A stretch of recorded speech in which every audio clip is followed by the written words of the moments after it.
বিসমিল্লাহির রহমানির রহিম। আসসালামু আলাইকুম সুপ্রিয় শিক্ষার্থী বন্ধুরা, আশা করি আমরা সকলে ভালো রয়েছি।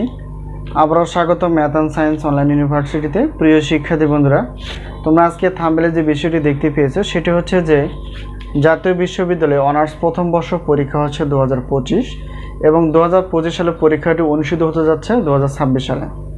তো তারই আলোকে আমরা প্রত্যেকটি বোর্ড পরীক্ষার ইনশাল্লাহ 3 মাস 4 মাস আগে থেকে সাজেশনগুলো তৈরি করে ফেলি। তো আমাদের সাজেশনের নাম হচ্ছে আলহামদুলিল্লাহ সাজেশন। তো বিগত বছরের অভিজ্ঞতার আলোকে আমরা ইনশাল্লাহ বলতে পারি আমাদের সাজেশন থেকে 70% প্লাস থেকে 100%-এর মধ্যে কমন থেকে যায়। তো এই বছরের ব্যতিক্রম না, ইনশাল্লাহ তোমরা এরকমই কমন পেয়ে যাবে।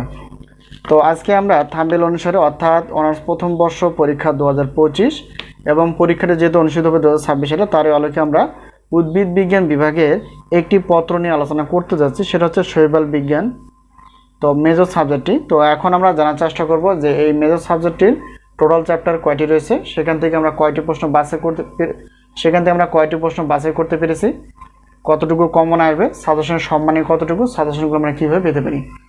তো প্রিয় শিক্ষার্থী বন্ধুরা, প্রথমে যদি আমরা দেখার চেষ্টা করি যে শৈবাল বিজ্ঞানের তো মেজর যেহেতু সাবজেক্টটি টোটাল চ্যাপ্টার রয়েছে 13টি। তো এই 13টি চ্যাপ্টার থেকে আমরা প্রশ্ন বাছাই করতে পেরেছি 30টি প্লাস। তো ইনিশিয়ালি এখান থেকে সর্বোচ্চ পরিমাণ আশা করা যায় কমন পাওয়া যাবে 70% প্লাস থেকে ইনিশিয়ালি 100%-এর মধ্যেই। তো যেহেতু নতুন সিলেবাসের প্রশ্ন কাঠামো চেঞ্জ হয়ে গেছে, তো নতুন সিলেবাসের প্রশ্নপত্রের কাঠামো চেঞ্জ হয়ে গেছে, তো সেগুলো নিয়ে আমরা আলোচনা করার চেষ্টা করব। তো নতুন সিলেবাসের যেহেতু শিক্ষাবর্ষ 2024-25 থেকেই এটা শুরু হয়ে গেছে নতুন সিলেবাস।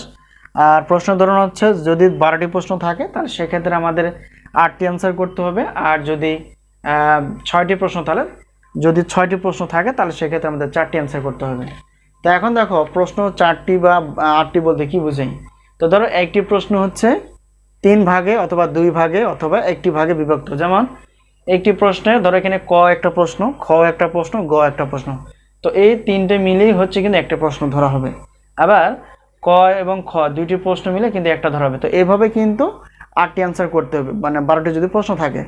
আর যদি 6টি প্রশ্ন থাকে এভাবে, তাহলে সেক্ষেত্রে আমাদের 4টি অ্যান্সার করতে হবে, যেহেতু মেজর এবং নন মেজর বিষয় বলে একটা কথা আছে। তো সেই বিবেচনায় তো এলে বিষয় আমরা জানার চেষ্টা করব যে আমাদের সাজেশনের সম্মানী কতটুকু। তো বিগত বছরের মতো আমরা প্রত্যেকটি পত্রের প্রশ্নপত্র রেখেছি 105 টাকা। একটি পত্রের উত্তরপত্র যদি হয় পিডিএফ আকারে তাহলে সেক্ষেত্রে 50 টাকা।